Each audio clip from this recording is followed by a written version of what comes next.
الرحمن الرحیم۔ السلام علیکم دوستو، میں امید کرتا ہوں کہ آپ سب خیریت سے ہوں گے،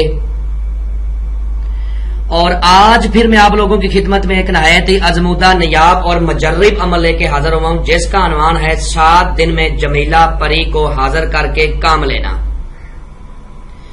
اب میں آپ کو بتاتا ہوں کہ جمیلہ پری کیا ہے، کتنی طاقت کی مالک ہے۔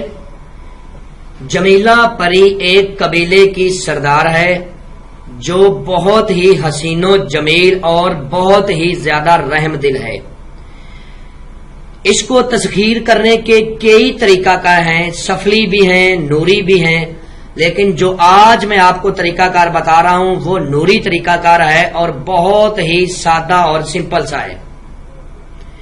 اس عمل میں جو پرہیز ہے وہ جمالی اور جلالی پرہیز کرنا ہے۔ آپ نے اپنے ہاتھ سے کھیر پکا کے آپ نے کھانی ہے، اس کے علاوہ آپ نے اور کچھ نہیں کھانا۔ پھل کھا سکتے ہیں، کھجور کھا سکتے ہیں، پانی پی سکتے ہیں، اس کے علاوہ آپ نے اور کوئی چیز استعمال نہیں کرنی۔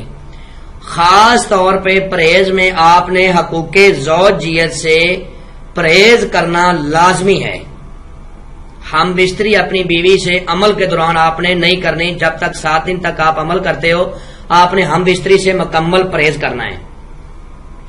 اور اس عمل کے دوران جو توشہ رکھا جائے گا وہ یہ ہے، 4 عدد الائچی خورد، 8 عدد لونگ، 8 عدد سپاری اور مٹھائی۔ جس کمرے میں آپ نے عمل کرنا ہے آپ نے اس کمرے کو اچھی طرح سے صاف کر لینا ہے، اور اس میں خوشبو جات، گگل، سرخ سندل، لبان کا بخور دے کے پھر آپ نے عمل کو کرنا ہے۔ اور عمل کی عبارت بتانے سے پہلے آپ لوگوں سے میری یہ درخواست ہے کہ آپ میرے اس چینل کو سبسکرائب کریں، بیل آئیکن کو دبا دیں تاکہ آپ کو لیٹسٹ ویڈیو دوبارہ ملتی رہیں۔ زیادہ سے زیادہ میرے اس چینل کی ویڈیو کو شیئر کریں اور لائک کریں۔ عمل کے دوران جو عبارت ورد کی جائے گی وہ آپ کو سکرین پر بھی نظر آ رہی ہوگی، اور میں بھی آپ کو پڑھ کے سنا دیتا ہوں تاکہ کسی قسم کی کوئی غلطی نہ ہو۔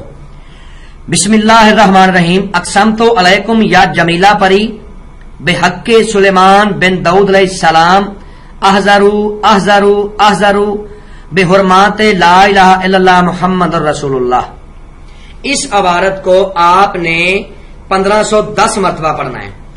اثار جو لگایا جائے گا وہ یہ ہے کہ اول آخر آپ نے 7 مرتبہ درود ابراہیمی پڑھنا ہے، بیچ میں آپ نے 7 مرتبہ آیات الکرسی کو پڑھنا ہے، 7 بار سورت فاتحہ کو پڑھنا ہے، چاروں کلوں کو 3 مرتبہ پڑھ کے اور 21 مرتبہ یا حفیظو یا حافظو کو پڑھنا ہے۔ یا حفیظو یا حافظو یہ 1 مرتبہ ہوا، اس طرح آپ نے 21 مرتبہ پڑھنا ہے۔ جب آپ نے پڑھ لیا تو نئی چھری، چاقو، اگر نیچے فرش ہے تو چاک کے اوپر دم کر کے آپ نے اپنی دائیں طرف سے اثار لگا لینا ہے۔ جب آپ نے اپنا عمل ختم کرنا ہے تو آپ نے جس چیز سے اثار لگایا تھا اسی چیز سے آپ نے اثار کو 3 جگہ سے کٹ کر دینا ہے، آپ کا اثار ختم ہو جائے گا۔ عمل میں آپ نے 5 وقت نماز کی پابندی کرنی ہے، گالی دینے سے پرہیز کرنا ہے، جھوٹ نہیں بولنا، رزق حلال کھانا ہے، اور عمل شروع کرنے سے پہلے آپ نے غریبوں، یتیموں، مسکینوں کو کھانا کھلانا ہے، یا جو بھی صدقہ خیرات آپ کر سکو آپ نے کرنا ہے، جتنی آپ کی جیب اجازت دیتی ہو۔ جب 7ویں دن یہ آپ کے سامنے آئے گی تو آپ نے اس سے سوچ سمجھ کے قول قرار کرنے ہیں۔ عہد و پیمان جب آپ نے کرنا ہے تو سوچ سمجھ کے کرنا ہے، ایسے نہیں کہ آپ ایسے اس کے ساتھ عہد و پیمان کر لیں، آپ نے سوچ سمجھ کے کرنا ہے، اور دوبارہ اس کو حاضر کرنے کا طریقہ کار بھی آپ نے اس سے دریافت کر لینا ہے۔ جب بھی آپ کو کوئی کام ہو آپ نے جو طریقہ کار یہ آپ کو بتائے گی آپ نے اس طریقہ کار کے مطابق اس کو حاضر کرنا ہے اور اپنا کام لے لینا ہے۔ اب میں آپ کو تھوڑا سا بتاتا ہوں کہ بندے کو رجت کیوں ہوتی ہے اور رجت ہے کیا۔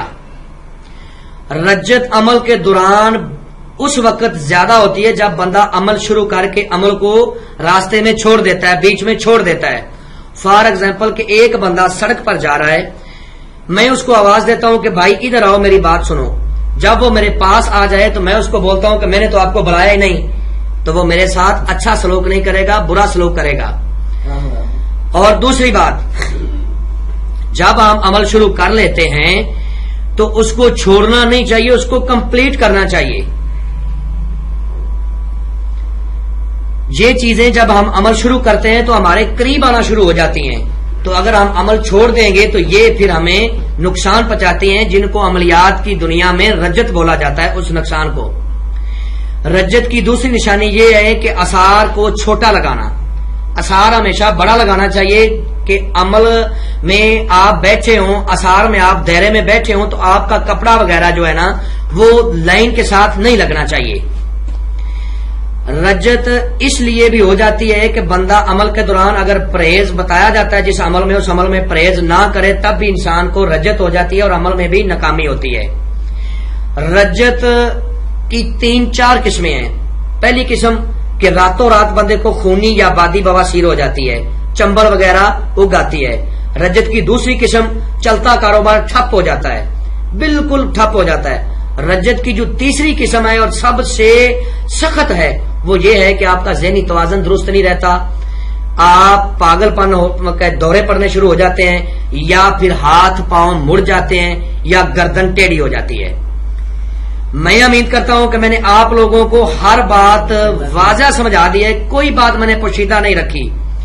اگر پھر بھی کسی بات کی سمجھ نہ لگی ہو تو آپ میرے دیے ہوئے نمبرات پہ، مجھے ایمو پہ، واٹس ایپ پہ رابطہ کر سکتے ہیں، انشاءاللہ اللہ کے حکم سے آپ لوگوں کی بہتر رہنمائی کر دی جائے گی۔ تو ملتے ہیں دوستوں نیکسٹ ویڈیو میں۔ السلام علیکم۔ بسم اللہ الرحمن الرحیم۔ اعوذ باللہ من الشیطان الرجیم، بسم اللہ الرحمن الرحیم۔ السلام علیکم دوستو، میں امید